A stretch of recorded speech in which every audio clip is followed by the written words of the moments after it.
A mediados de enero de 1875, Alfonso XII hace su entrada oficial en Madrid.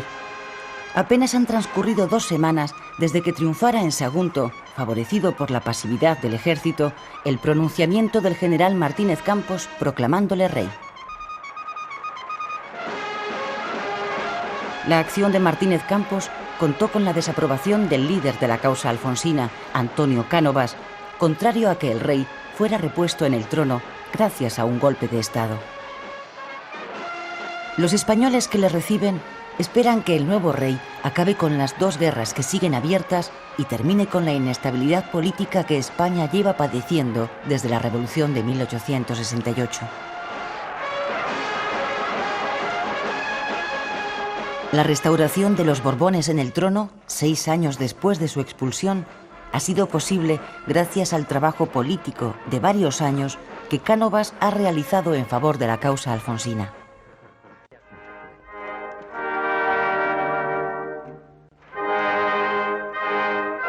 Su propósito es que con el joven rey, que en ese momento tiene 18 años, comience un nuevo régimen.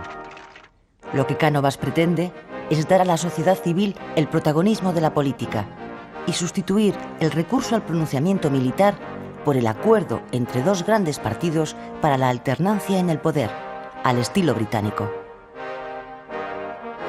Según el diseño de Cánovas, el nuevo monarca ha de cumplir un papel esencial como árbitro de la vida política.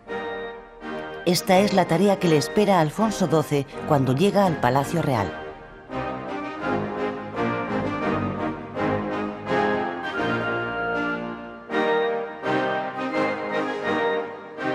Un gobierno de transición presidido por Cánovas y formado por una coalición de derechistas moderados y alfonsinos designa en las Cortes una comisión de notables para que redacten una nueva constitución bajo la que puedan gobernar diferentes partidos. La nueva constitución, conocida como la de 1876 por ser este el año de su aprobación, es sobre todo conciliadora. Es una mezcla de la moderada de 1845 y la democrática de 1869. De una toma la soberanía compartida entre las Cortes y el rey. De la otra recoge la mayoría de sus derechos y libertades. Reconoce a la religión católica como la religión del Estado y al mismo tiempo tolera el culto a las demás religiones. Esta es hasta el momento la constitución más duradera de nuestra historia. Casi 50 años. La derrota del carlismo es aprovechada por Cánovas para abolir definitivamente los fueros vascos y reforzar el modelo unitario y centralista del Estado. A partir de ese momento, los vascos tendrán que hacer el servicio militar y contribuir, como todos, a los gastos del Estado. Sin embargo, Cánovas, que busca la conciliación con la burguesía vasca, aprueba un concierto económico con las diputaciones que les da autonomía para administrar sus recursos e imponer tributos. De esta manera, las provincias vascongadas obtienen su autonomía fiscal.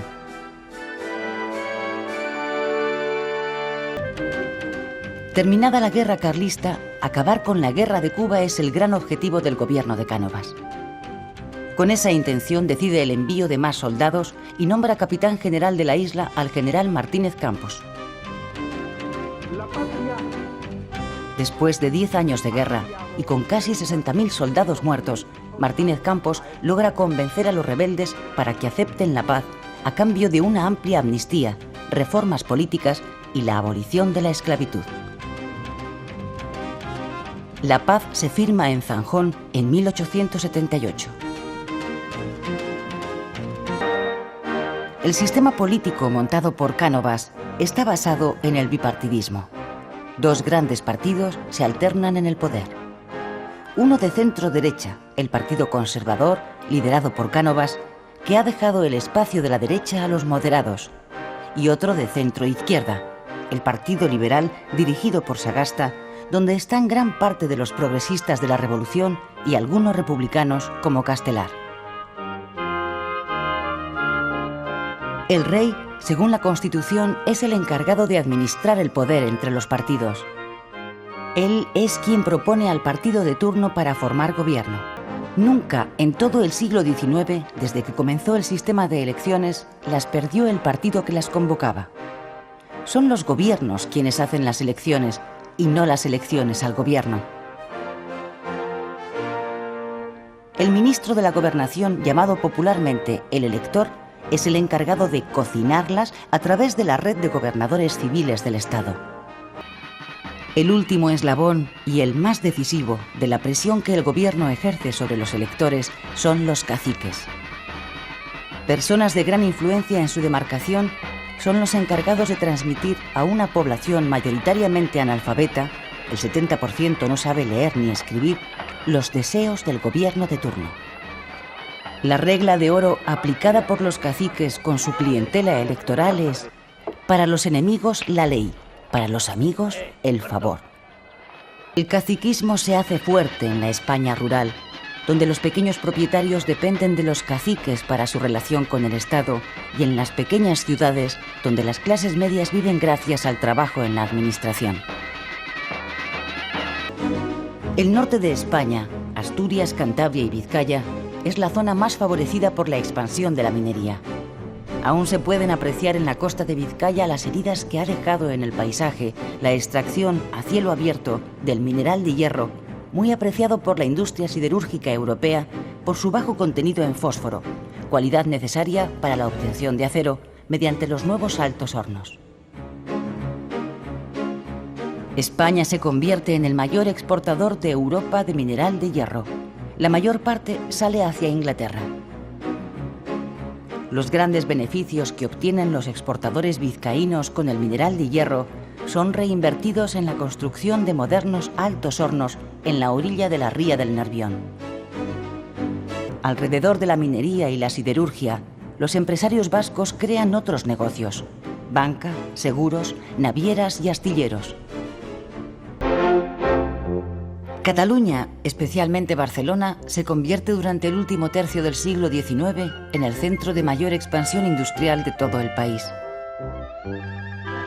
La producción de la industria textil, del algodón y la lana, que había comenzado a mecanizarse años atrás, crece ininterrumpidamente debido a la conquista del mercado nacional, gracias al ferrocarril y a las medidas proteccionistas que le deja el campo libre en las colonias. Cataluña experimenta una época de prosperidad como nunca había conocido. El pueblo la bautiza como la fiebre del oro. Barcelona se convierte en la capital económica de España. El desarrollo de la industria provoca una mayor demanda de mano de obra. La clase obrera, que aumenta sin parar, se nutre de campesinos que abandonan el campo y se establecen en barracones o chabolas en torno a las ciudades industriales y las zonas mineras. La ausencia de las más mínimas condiciones sanitarias en estos poblados, unida a la insuficiente alimentación y al hacinamiento, traen enfermedades y epidemias que se ceban en la población. En los años 80 del siglo XIX, la esperanza de vida de un español es, junto a la de Rusia, la más baja de Europa: 29 años. En Francia es de 43 años.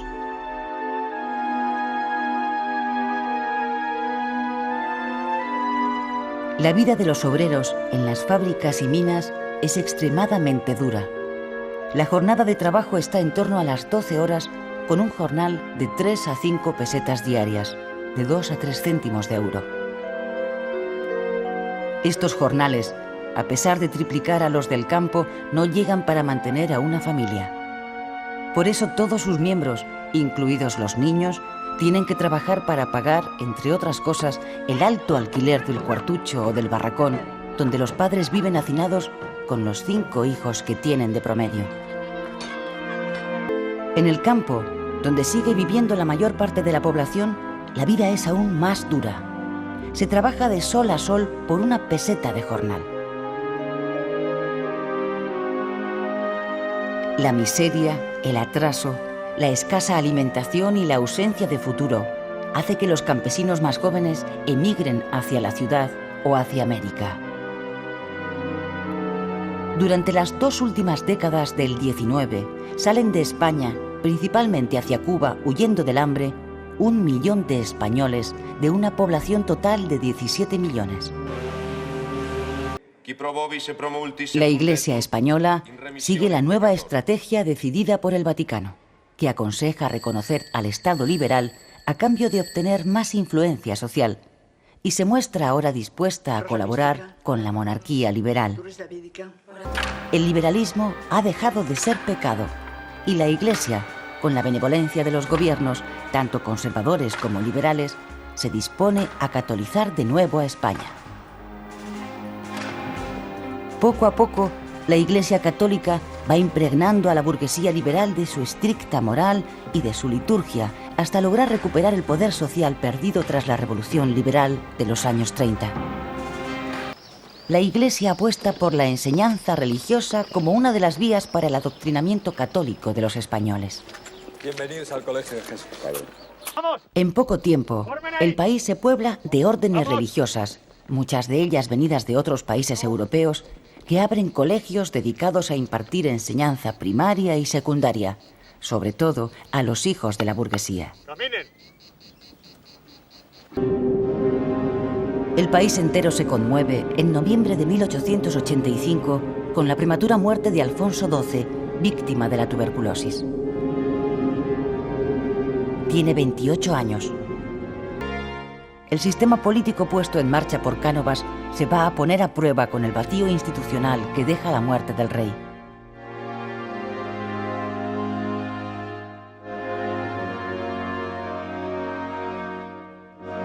Cuando la viuda de Alfonso XII, María Cristina, jura ante las Cortes como reina regente de España, Cánovas y Sagasta, los líderes de los dos grandes partidos, han sellado ya un pacto de defensa del régimen.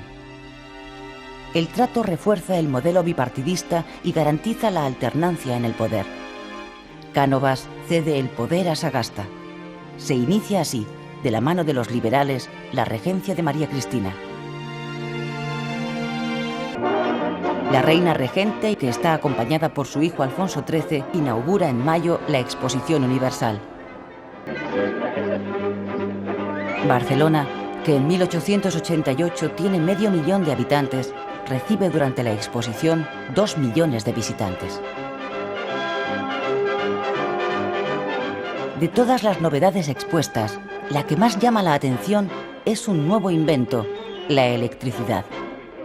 Estas grandes farolas eléctricas del nuevo estilo modernista son las encargadas de mostrar a los fascinados visitantes el nuevo avance científico que habrá de impulsar la segunda revolución industrial.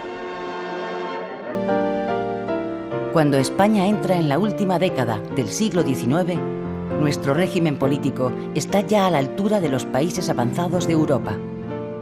Con el Partido Liberal de Sagasta se han hecho realidad las aspiraciones de la Revolución Democrática del 68. Sufragio universal masculino, libertad de expresión en la prensa y en la universidad, libertad para asociarse y juicios con jurado. Pero quedan aún por resolver 2 importantes problemas: el falseamiento de la voluntad popular a manos del caciquismo y las necesidades sociales de los más débiles del sistema, la clase obrera.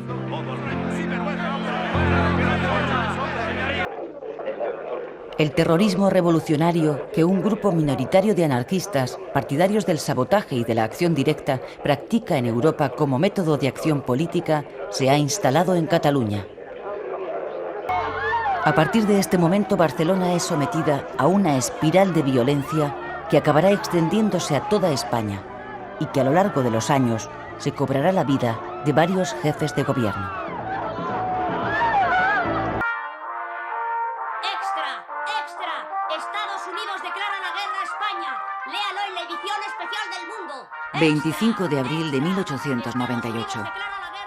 El objetivo de Estados Unidos, al declarar la guerra a España, es expulsarla de Cuba y hacerse con el control de sus colonias en el Caribe y Filipinas.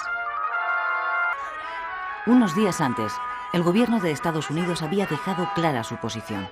Habría guerra si España no le vendía Cuba. El precio que ofreció por la isla fue de $300 millones. El gobierno español Aún siendo consciente de la desigualdad de fuerzas y habiendo hecho hasta entonces lo posible por evitar la guerra, declinó la oferta. En la calle, la reacción mayoritaria ante la inminencia de la guerra es eufórica y patriotera. Casi todos dan por hecha la victoria contra los yanquis. La realidad es muy diferente. Estados Unidos, como potencia emergente que es, lleva varios años renovando su flota y construyendo acorazados como este, el Olympia, que todavía hoy se conserva atracado en Filadelfia. El gobierno se dispone a llevar a la práctica la doctrina que el presidente Monroe puso en marcha a comienzos de siglo: América para los americanos. Sus intereses se vieron favorecidos a partir de 1895 con el estallido de una nueva sublevación nacionalista en Cuba. Miles de soldados españoles fueron enviados a Cuba. Las despedidas se convirtieron en manifestaciones de entusiasmo en medio de un clima de euforia nacionalista. Hasta 200.000 reclutas llegarían a salir de los puertos españoles con destino a la isla. Todos ellos tenían en común su origen humilde. A la guerra solo iban los pobres, los que no podían pagar los 9 euros, 1.500 pesetas de entonces, que costaba librarse del servicio militar. 50.000 de ellos morirían en Cuba.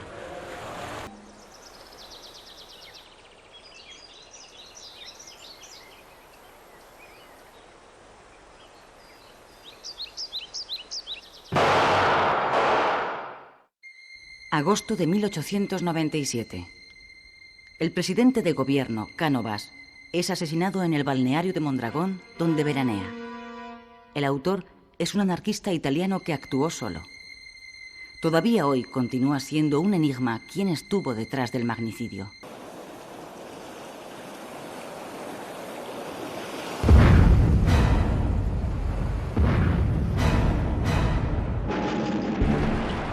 La explosión del acorazado norteamericano Maine en el puerto de La Habana, donde murieron más de 250 tripulantes, aceleró los acontecimientos. El buque había llegado unos días antes para proteger los intereses de Estados Unidos en la isla.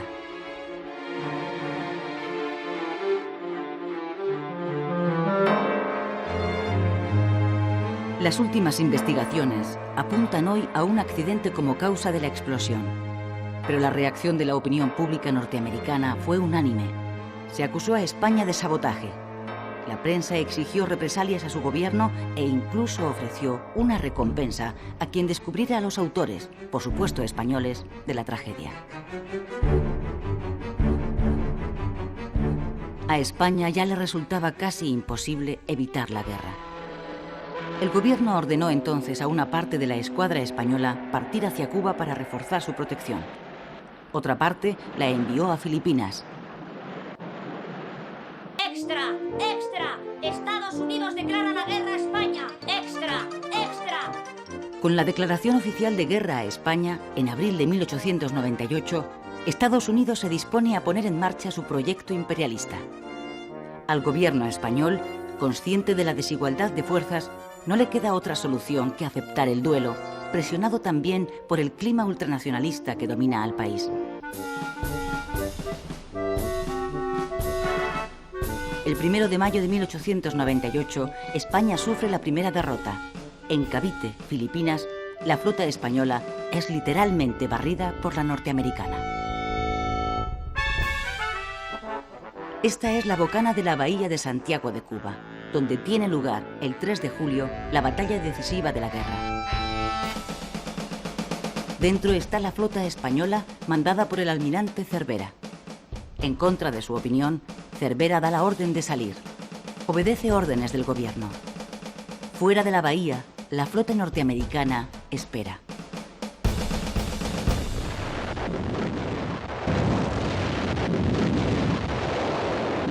Tras 4 horas de combate, la escuadra española sufre una derrota aplastante. Sus 7 barcos son hundidos o apresados. Mueren 350 marineros españoles, norteamericanos 1. Tras la derrota, el desastre se precipita.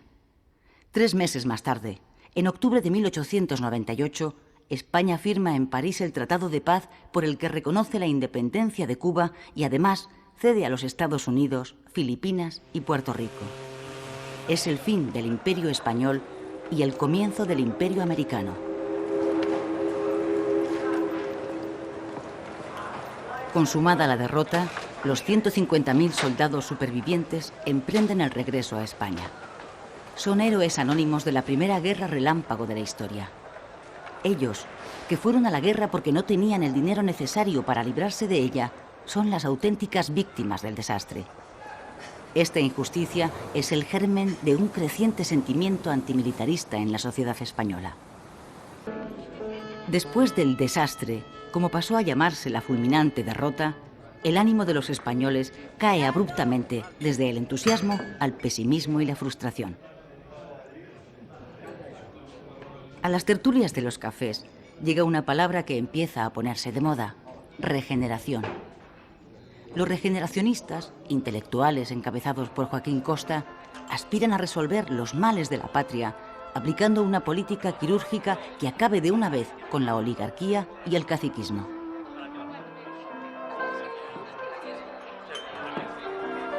Sin embargo, y a pesar de los cambios que se están operando en la sociedad, la actividad política no cambia. Aparentemente, el desastre no pasa factura. La alternancia en el poder continúa. Los liberales dejan paso a los conservadores. En ese tiempo, aparece en la escena pública nacional un puñado de intelectuales que más adelante serán conocidos como la generación del 98, que comparten un sentimiento: el dolor de España. Sus obras tienen un punto en común: la búsqueda incesante del ser de aquella España moribunda y de las raíces de su decadencia.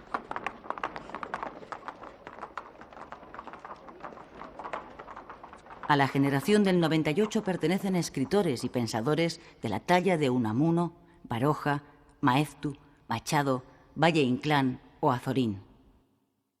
Con esta generación comienza en la cultura española una nueva etapa de esplendor llamada la Edad de Plata, en la que conviven 3 generaciones y que se prolongará hasta la Guerra Civil. Pintores como Picasso, Sorolla, Zuloaga, Casas, Vázquez Díaz, arquitectos como Gaudí, músicos como Albéniz, Granados o Falla, filósofos como Ortega y Gasset, intelectuales como Marañón, Dors, Azaña, Pérez de Ayala o científicos como Santiago Ramón y Cajal, que consigue el Nobel de Medicina en 1906, son algunos de los nombres que han hecho posible que la cultura española alcance una segunda edad de oro durante el siglo XX. La crisis del 98 acelera el proceso de transformación de algunos regionalismos en nacionalismos. El regionalismo catalán había comenzado a desarrollarse a lo largo del último tercio del siglo XIX. Movimientos culturales como la Reinaixença potenciaron el conocimiento y el desarrollo de la lengua y la historia de Cataluña y reivindicaron la existencia de una identidad catalana propia. Con el tiempo, estos movimientos culturales fueron adquiriendo mayor peso político hasta convertirse en plataformas de afirmación regional que reivindicaban instituciones políticas y administrativas propias. Ahora, tras el desastre, este proceso se acelera. Los catalanistas aspiran a potenciar su propia identidad nacional y a distanciarse de España, a la que consideran una nación envejecida, cuando no muerta, incapaz de modernizarse para incorporarse a las corrientes europeas. Así surge la Lliga Regionalista de Cataluña, un partido catalanista de centro-derecha que dominará la política catalana durante las 2 primeras décadas del siglo XX. Prat de la Riba y Francesc Cambó son sus líderes más destacados. En 1898, Sabino Arana es elegido por primera vez diputado provincial de Vizcaya. 3 años antes, Arana había fundado un nuevo partido, el Partido Nacionalista Vasco. El partido de Arana nace con el propósito de defender el modelo de la sociedad tradicional vasca, a la que considera gravemente amenazada por su rápida industrialización y por la riada de inmigrantes de otras provincias españolas que han llegado a Vizcaya en busca de trabajo. Sabino Arana defiende un nacionalismo radical basado en la raza, en la lengua y en la religión. El PNV aspira a la unión de todos los territorios vascos y a su independencia de España. En Galicia, el regionalismo nace de la pluma de los intelectuales que, como Rosalía de Castro, rescatan el uso literario de su lengua. Esa es también una manera de denunciar el olvido secular del Estado hacia Galicia, una región abandonada y deprimida. La pérdida de las colonias obliga a muchos españoles a liquidar sus negocios allí. Esa llegada de capital, sumada al dinero que traen los indianos que regresan a España, provoca a finales de siglo una gran euforia económica en el país. Los bancos, Hispanoamericano, Banesto y Vizcaya, son de esta época.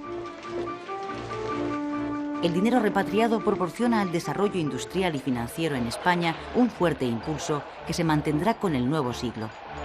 Modernización es la palabra más oída a comienzos de siglo. Los españoles asisten esperanzados al desarrollo de los últimos inventos: la automoción, la electricidad y el teléfono. La mayoría confía en que gracias a ellos España alcance el progreso.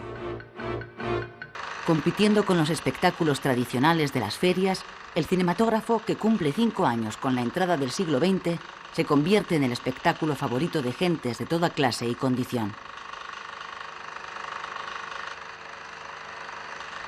Con el cine nace la cultura de masas, y también con el fútbol, un deporte que se pone de moda con el nuevo siglo y que tiene muy buena acogida entre los españoles. Las clases más acomodadas ponen de moda el veraneo. Los ricos abandonan las ciudades cuando llegan los calores del verano en busca del frescor de la costa.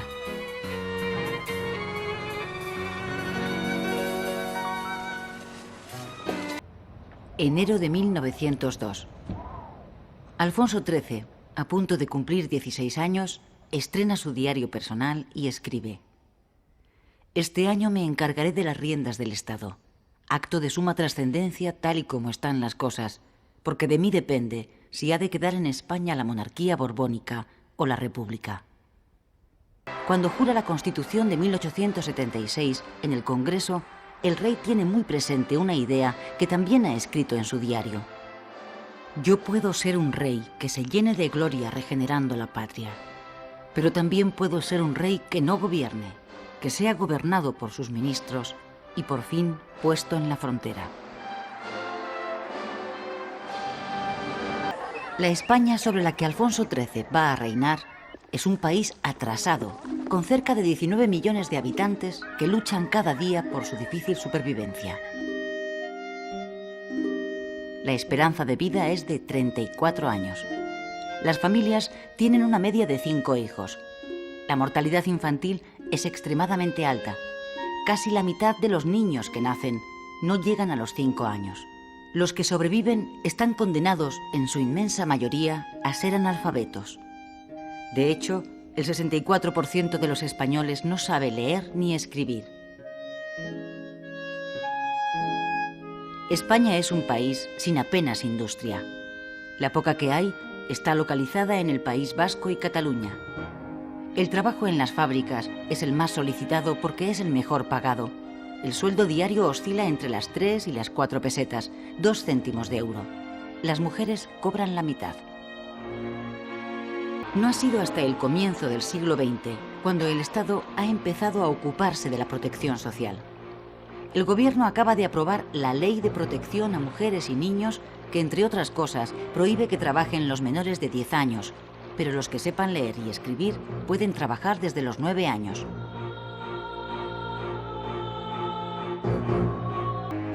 La vida en el campo es aún más difícil que en la ciudad. En el campo viven unos 13 millones de españoles, cerca del 70% de la población.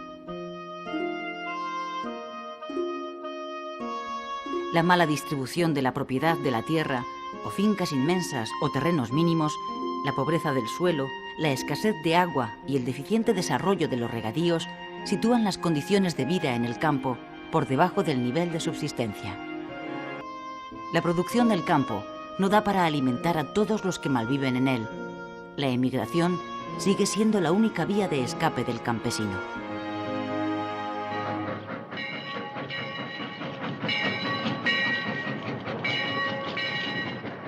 El cambio social más importante que tiene lugar en el siglo XX en España empieza a producirse desde los primeros años y se mantendrá hasta la década de los 70.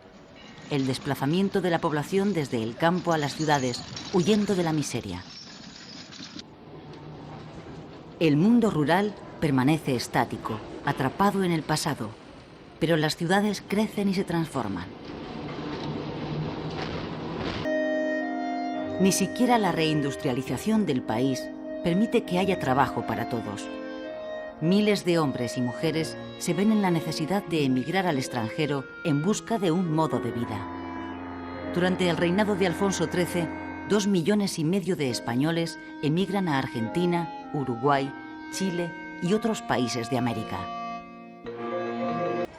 Los liberales sostienen que para que España pueda llegar a equipararse a Europa es imprescindible cortar los lazos entre la Iglesia y el Estado e instaurar un sistema moderno y laico.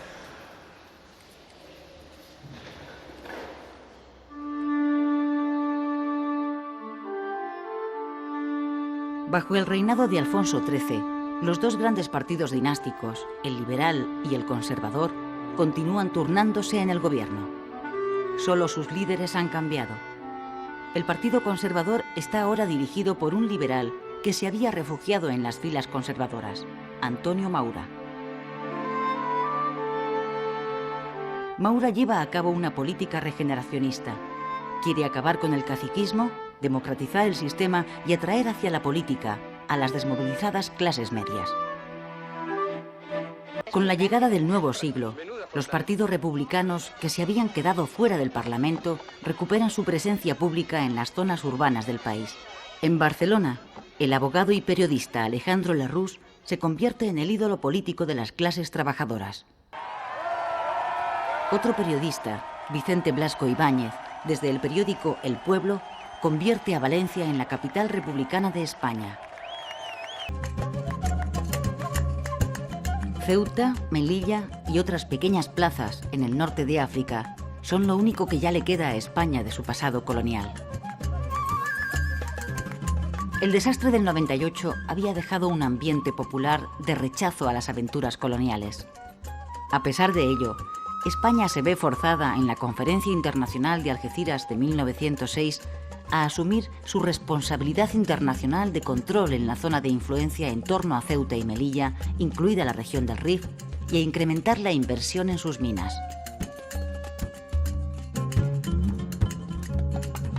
A comienzos de julio de 1909, las tribus rifeñas, que llevan varios meses hostigando a los mineros españoles, matan a varios de ellos. El gobierno de Maura moviliza entonces a 20.000 reservistas para tomar represalias contra los insurgentes. Acaba de zarpar otro vapor con soldados para el África. Los reservistas embarcan en Barcelona. Son soldados que ya han hecho el servicio militar al no haber podido pagar las 1.500 pesetas necesarias para librarse. Muchos de ellos son ya padres de familia. Su movilización provoca la protesta espontánea de sus mujeres que logran impedir el embarque. La noticia corre por Barcelona y hace estallar la ira popular contra la nueva aventura colonial. Anarquistas, socialistas y republicanos convocan una huelga general. La indignación popular convierte la huelga general en una insurrección. Se levantan barricadas y se queman edificios religiosos. Más de 50 iglesias y conventos arden o son saqueados. El motín de Barcelona dura una semana. ¡A formar! ¡Vamos! El gobierno de Maura declara el estado de guerra en la ciudad y ordena al ejército sofocar la revuelta. La semana trágica se salda con 113 muertos. De ellos, 104 son civiles y 9 son militares. Una vez sofocado el motín, se producen 2.000 detenidos. 5 son condenados a muerte por los tribunales militares. Entre ellos está el pedagogo anarquista Ferrer i Guàrdia, al que el gobierno elige como cabeza de turco y acusa de haber inducido a la rebelión.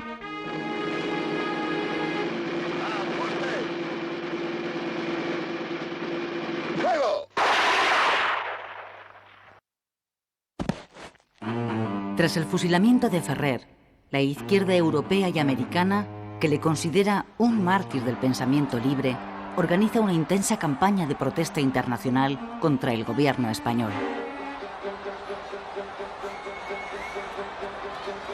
Se producen centenares de manifestaciones.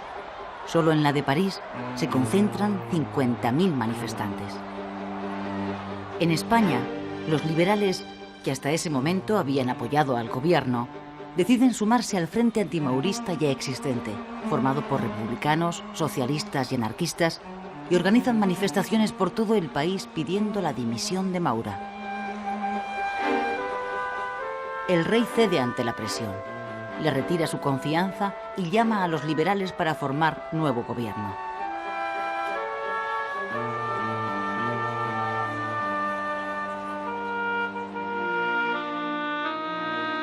Los sucesivos gobiernos han ido poco a poco poniendo en pie una legislación social destinada a paliar las malas condiciones de vida de la clase obrera. En 1908 se ha regulado el derecho a la huelga y se ha creado el Instituto Nacional de Previsión, origen de lo que serán las pensiones. Sin embargo, ni las empresas ni sus patronos cumplen esas leyes. Las condiciones de trabajo siguen siendo extremadamente duras y el nivel de vida de la clase obrera es crítico. Los conflictos y las huelgas son cada vez más frecuentes. En las elecciones de 1910, el Partido Socialista, que se presenta en coalición con los republicanos, consigue por primera vez un escaño en el Congreso de los Diputados.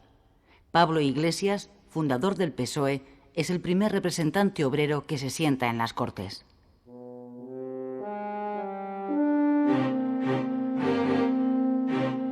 En 1910, y después de varios años de crisis internas, el Partido Liberal encuentra un nuevo líder, José Canalejas. Canalejas abandera las nuevas corrientes del liberalismo procedentes de Europa. Él pretende fortalecer y modernizar el país a través de una mayor intervención en materias económicas y sociales y estableciendo un Estado laico. Canalejas continúa la política regeneracionista de Maura. Una de las primeras medidas de su gobierno es la implantación del servicio militar obligatorio. A partir de ese momento, nadie podrá librarse de ir al frente en caso de guerra.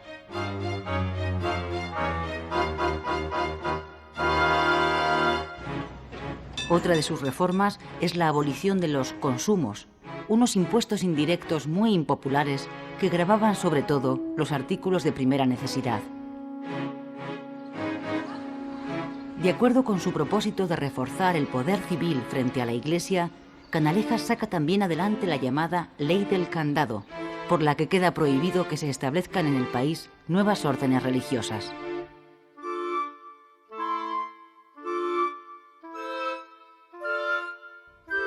Por último, Canalejas prosigue la descentralización de la administración estatal y aprueba la Ley de Mancomunidades.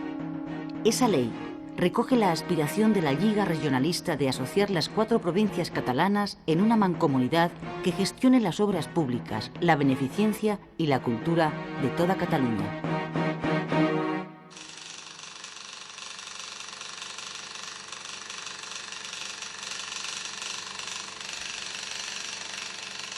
Esta es la reconstrucción del asesinato de Canalejas que realiza un operador cinematográfico pocas horas después del magnicidio, el 12 de noviembre de 1912.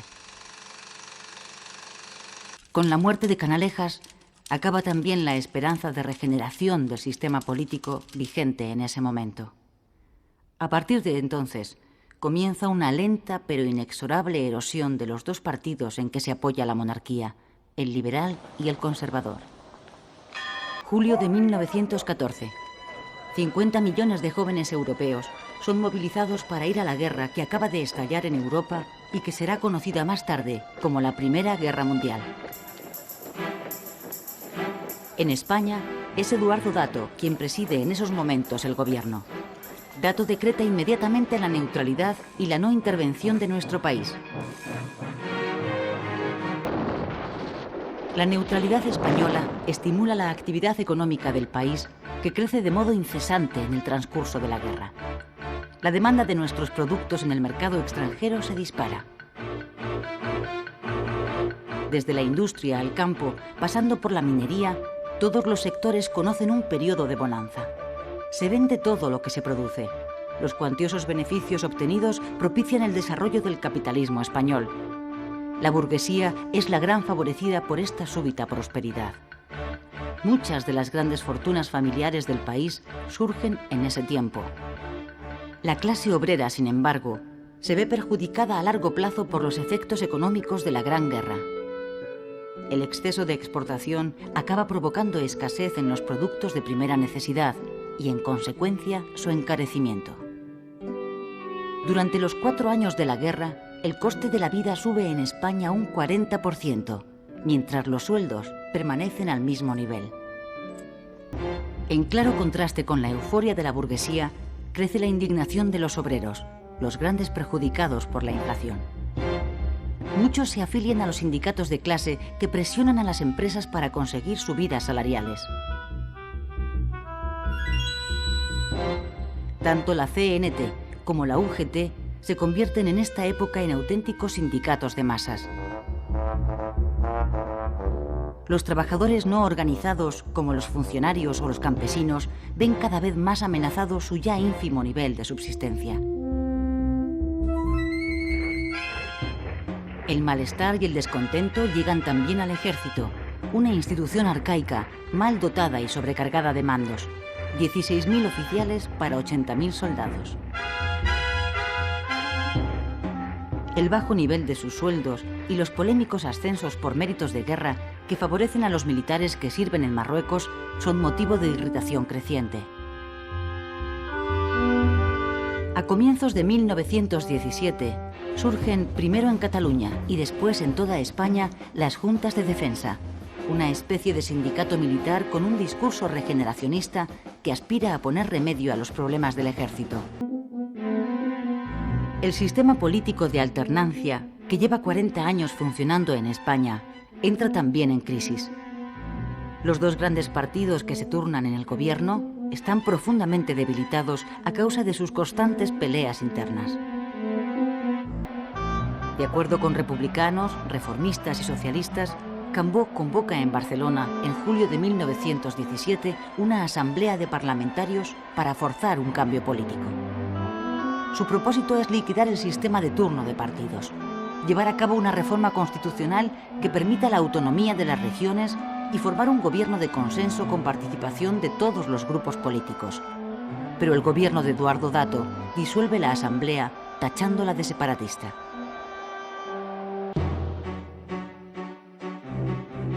Una profunda crisis política se instala en España. Los gobiernos se suceden porque no duran más de 5 meses como media. Alfonso XIII intenta resolver la situación encargándole a Antonio Maura la formación de un gobierno de unión nacional. Pero como recoge esta caricatura animada, también este gobierno dura poco. Se rompe a los 9 meses, coincidiendo con el final de la Guerra Mundial. Después, continúa la sucesión de gobiernos débiles, breves y sin apoyos. El sistema político de la monarquía se está hundiendo.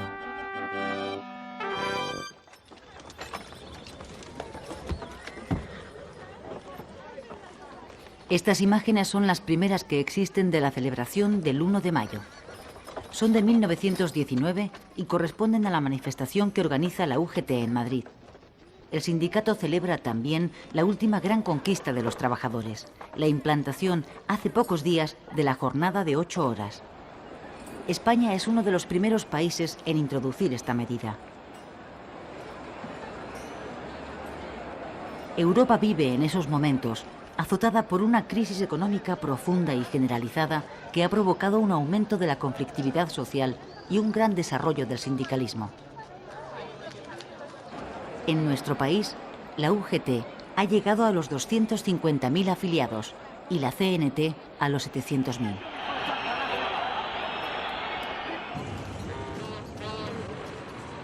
Antes de acabar la década, en 1919, comienza en Barcelona, promovida por la CNT, la que va a ser la huelga más emblemática de esta época, la de la empresa eléctrica La Canadiense.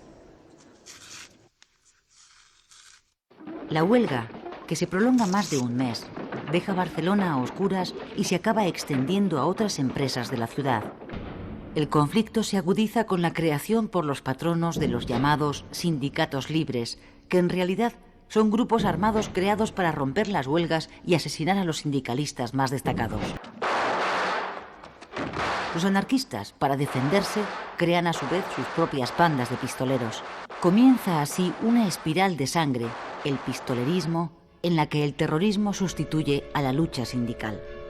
En 7 años, entre 1914 y 1921, 523 obreros y 40 patronos mueren asesinados. ¡Policías, quietos! ¡Arriba las manos! ¡Quedáis detenidos!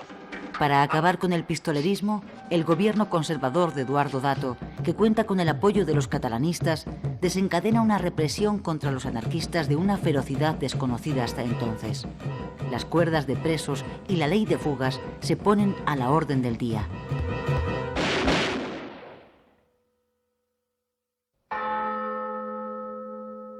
Marzo de 1921. El presidente del gobierno, Eduardo Dato, es asesinado por 3 anarquistas. El líder conservador se convierte en víctima de la política que su propio gobierno está aplicando en Cataluña.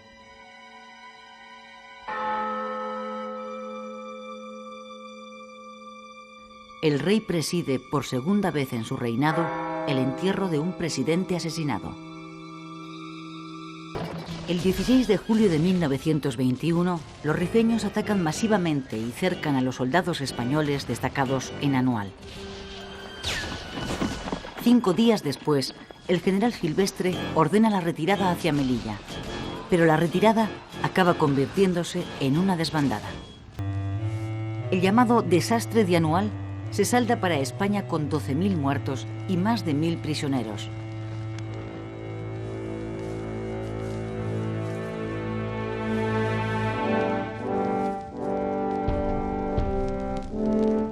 En España, la noticia del desastre provoca en la calle manifestaciones de protesta por parte de republicanos, liberales y socialistas. Los diputados de estos partidos exigen en el Parlamento el abandono de Marruecos. Además de al ejército, hacen al rey responsable del desastre. El ejército vuelve a estar en el punto de mira de la sociedad española.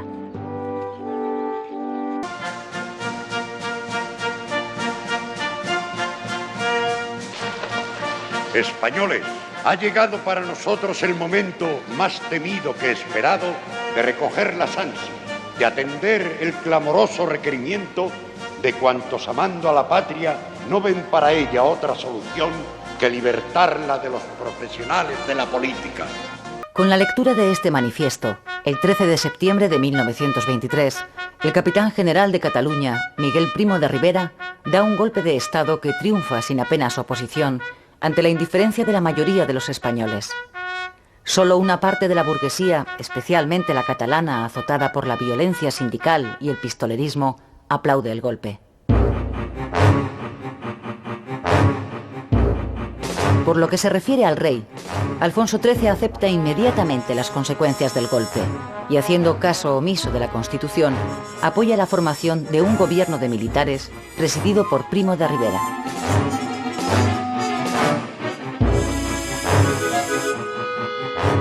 España deja así de ser una monarquía constitucional para convertirse en una dictadura. Alfonso XIII emprende a partir de ese momento un camino político sin retorno.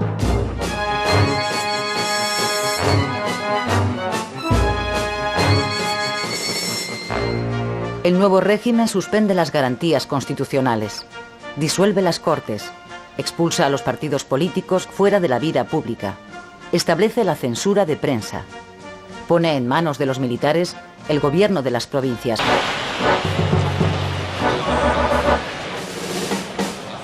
Una de las primeras decisiones de Primo de Rivera es fundar un partido propio.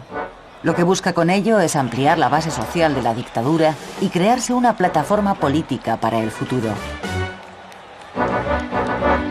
La Unión Patriótica, que Primo pone en pie a comienzos de 1924, es un partido único, todos los demás están prohibidos, que aspira a convertirse en la columna vertebral de la nueva política del dictador. Dentro de lo que bautiza como programa regeneracionista, Primo de Rivera emprende la reforma de la administración y, tras declarar la guerra al caciquismo, disuelve todos los ayuntamientos y diputaciones que a partir de ese momento pasan a depender de la autoridad militar correspondiente.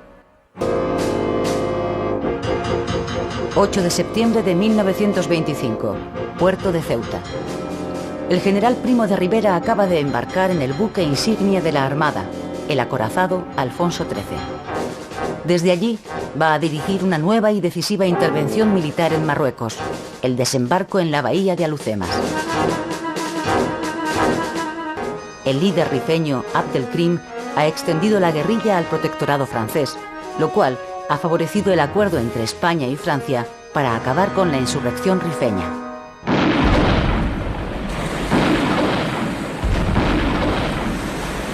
El éxito del desembarco es total. Las tropas aliadas trituran a la resistencia rifeña en la bahía de Alhucemas en cuestión de horas.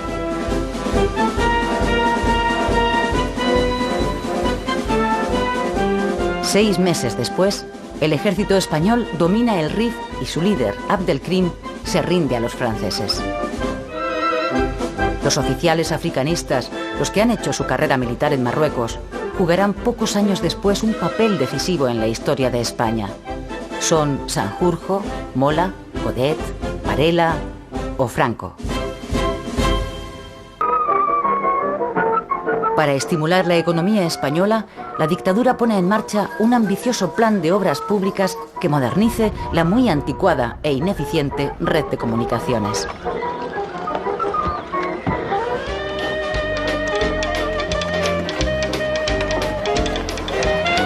Se inicia la construcción de más de 5.000 kilómetros de carreteras y de casi el doble de caminos vecinales. También se construyen cerca de 1.000 kilómetros de vías férreas y se renueva el material ferroviario.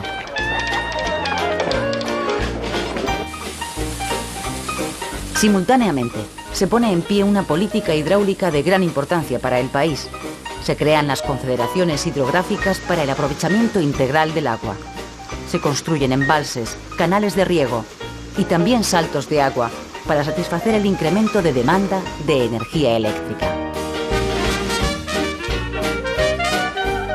La electricidad va llegando poco a poco a todos los rincones de España y con ella los electrodomésticos, aunque eso sí, solo para unos poquísimos afortunados.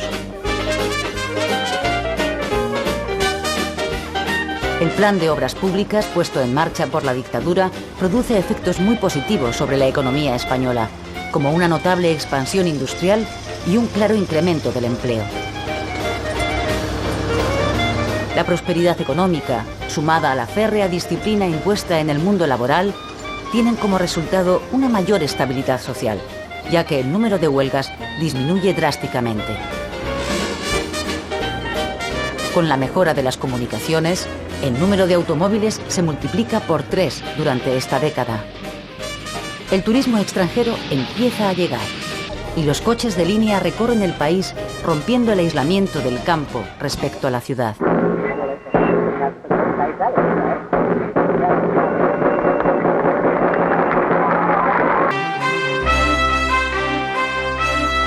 En 1928 se inicia el proceso de decadencia de la dictadura. En su afán por buscar una salida constitucional a su régimen, Primo de Rivera intenta sacar adelante una nueva constitución de carácter autoritario y corporativo. Pero ese intento de institucionalizar la dictadura encuentra muy mala acogida por parte, entre otros, de los socialistas, que comienzan a distanciarse del régimen. El proyecto de Primo de Rivera acaba siendo un rotundo fracaso político, que es aprovechado por la oposición para hacerse presente ante la sociedad española. ¡Viva la República! ¡Viva! ¡Viva la República! 27 de enero de 1930. Este es el momento en que Primo de Rivera abandona el Palacio Real tras presentar su dimisión al rey. El dictador ha fracasado en su intento de crear un sistema político propio y ha perdido ya todos los apoyos. Pocos días más tarde, abandona España.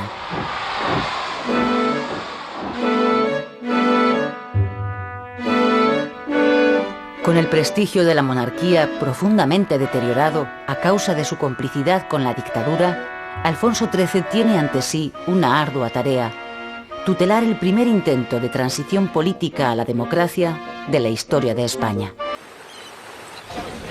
En agosto de 1930 se reúnen en San Sebastián representantes de las fuerzas antimonárquicas. Republicanos, socialistas y regionalistas firman un pacto por el que se comprometen a derribar la monarquía.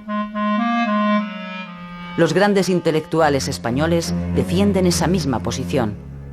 El filósofo José Ortega y Gasset publica en ese momento un demoledor artículo que termina diciendo: hay que destruir a la monarquía. Febrero de 1931. El almirante Juan Bautista Aznar es designado por el rey para formar nuevo gobierno. Aznar convoca elecciones municipales para el 12 de abril.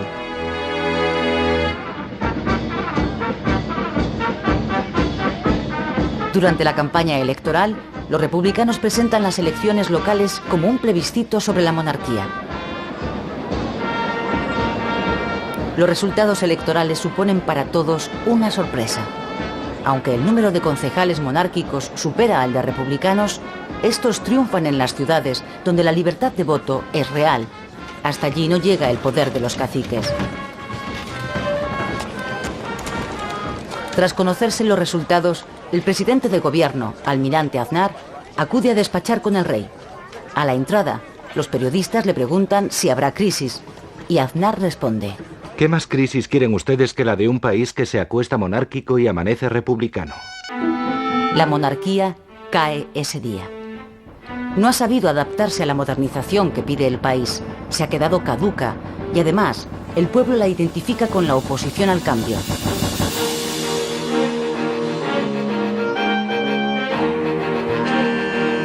Cuando los ministros abandonan el palacio, los madrileños ya han tomado las calles para expresar su alegría por la llegada de la República.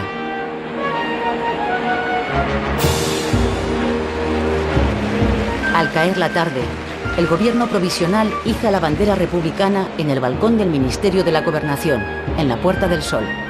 El nuevo presidente, Niceto Alcalá Zamora, proclama oficialmente la Segunda República Española.